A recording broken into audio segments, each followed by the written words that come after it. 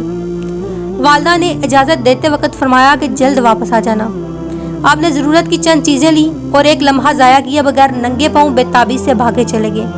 کرن سے مدینے کا طویل سفر طے کر کے دیدار حبیب میں پہنچے تو حضرت عائشہ کے حجرہ پر تشریف لے گئے اور دریافت کرنے پر پتہ چلا نبی کریم صلی اللہ علیہ وآلہ وسلم باہر تشریف لے گئے ہیں۔ تو آپ نے حضرت عائشہ سے عرض کی، جب نبی کریم تشریف لائیں تو آپ انہیں میرا سلام کر دیجیے گا۔ والدہ ماجدہ کے حکم کے مطابق آپ انتظار کیے بغیر واپس لوٹ آئے۔ جب آپ صلی اللہ علیہ وآلہ وسلم تشریف لائے تو ایک نور کا حالہ دیکھا جو پہلے کبھی نہ دیکھا تھا۔ حضرت عائشہ سے دریافت کیا یہاں کون آیا تھا؟ انہوں نے کہا کہ ایک شتربان تھا جو سلام کہہ کر چلا گیا۔ یہ سن کر آپ صلی اللہ علیہ وآلہ وسلم نے فرمایا، تحقیقاً یہ نور اویس کرنی کا ہے۔ نبی کریم صلی اللہ علیہ وآلہ وسلم نے اپنے وصال سے پہلے صحابہ کرام کو وصیت فرمائی کہ میرا جبہ مبارک اویس کرنی کے پاس لے جانا اور میرا سلام پہنچانا اور میری امت کے لیے دعا طلب کرنا، کیونکہ اویس کی دعا میری امت کے لیے مقبول ہوگی۔ جب آپ لوگ یمن جاؤ گے تو اویس کو شتربانوں کے درمیان بیٹھا پاؤ گے۔ چنانچہ نبی کریم صلی اللہ علیہ وآلہ وسلم کے وصال کے بعد حضرت علی اور حضرت عمر فاروق دونوں کرن تشریف لے گئے اور لوگوں سے اویس کرنی کے بارے میں پوچھا۔ لوگوں نے بتایا کہ ہاں، ایک دیوانہ شخص لوگوں سے الگ بیٹھا رہتا ہے، وادی عرفہ میں شتربانی کرتا ہے۔ حضرت علی اور حضرت عمر وادی عرفہ تشریف لے گئے اور حضرت اویس کرنی کو نماز میں مصروف دیکھا۔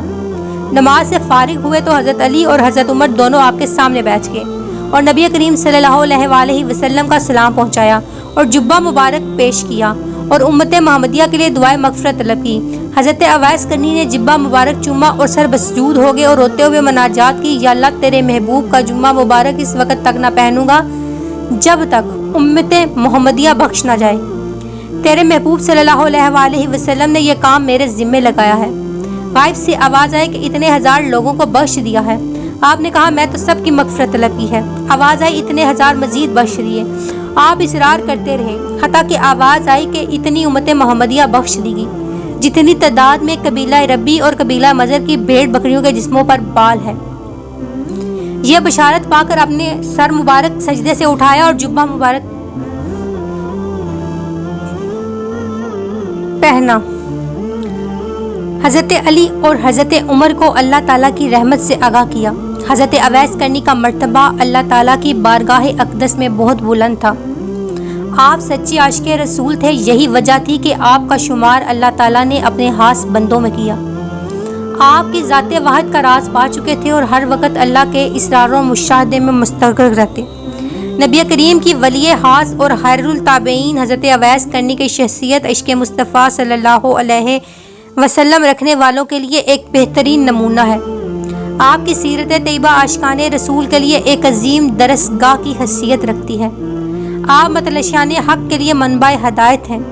مسلم شریف کی شرح اور تذکرۃ الاولیاء میں درج ہے کہ حضرت اویس کرنی حضرت علی کی حمایت میں جنگ صفین میں شریک ہوئے اور لڑتے لڑتے شہادت کا مرتبہ پایا۔ حضرت موسیٰ رائی بامجب وصیت آپ کے جسم مبارک کو کرن میں لائے، اس لیے مزار شریف قرآن میں ہے۔ بحوالہ کتاب سیرت حضرت اویس کرنی عاشق رسول محمد صلی اللہ علیہ وآلہ وسلم۔